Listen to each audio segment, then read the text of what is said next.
Welcome back, investors, to Ticker Time News. I'm Adam, and here's the latest segment from the After Hours show. So, the company that I want to talk about in relation to this other thing is Kohl's. Ticker symbol is KSS.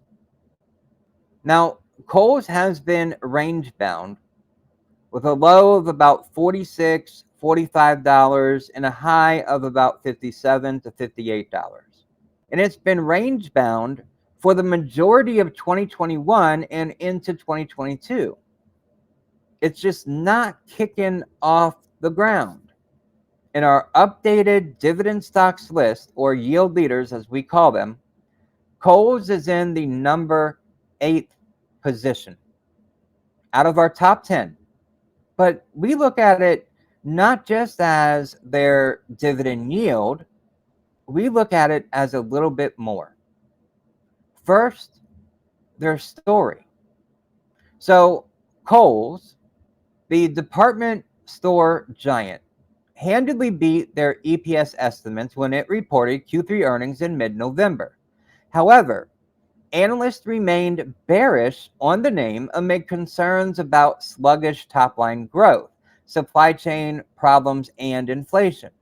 Just last week, UBS downgraded Kohl's to sell as the firm expects inflation will weigh heavily on earnings.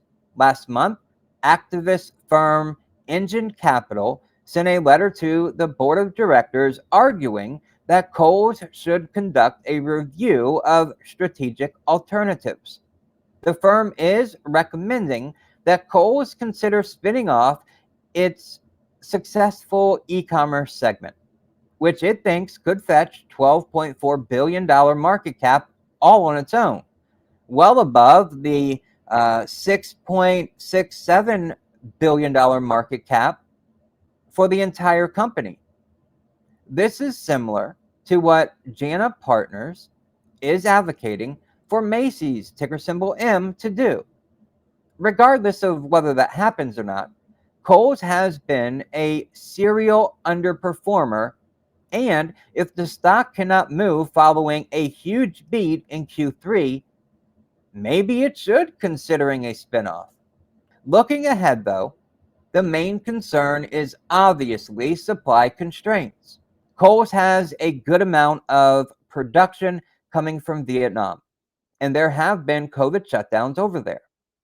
To its credit, Kohl's says it has taken these risks into account when it recently increased full-year adjusted EPS guidance to $7.10 to $7.30, and a forward PE of only 7.5 times. So the stock is quite cheap.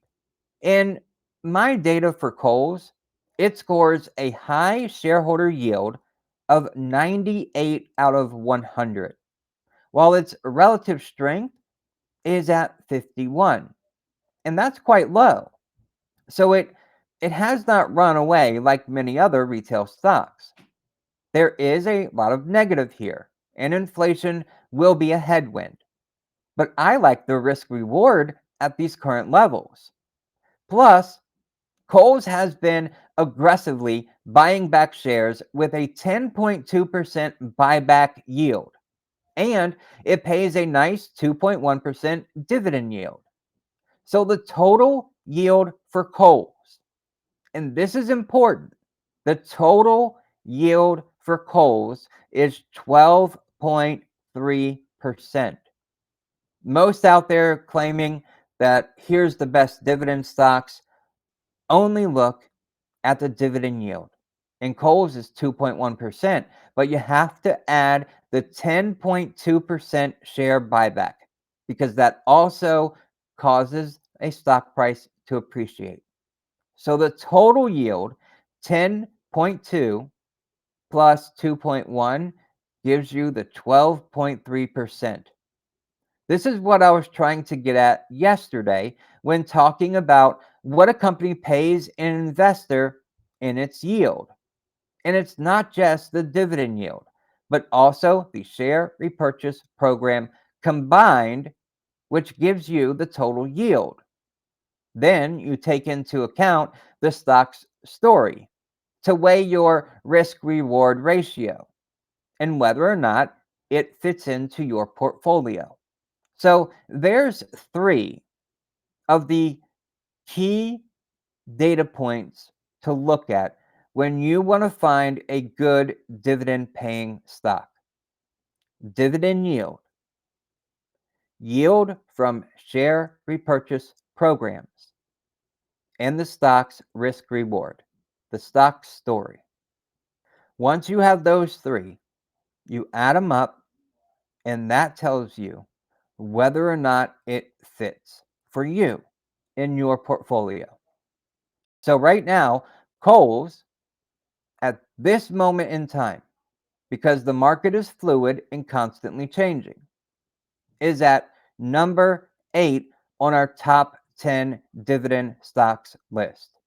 Now you can get this list by clicking the first link in the description. Thank you for watching this segment from the After Hours Show. If you want to watch it live, then join me on this channel every day the market is open around 5 p.m. for the latest stock market news, deep dives on your favorite ticker symbols, and most importantly, answer your questions. Make sure to click the like button and share this video with others so we can all reach financial freedom. Thank you so very much for watching, and I will see you in the next video.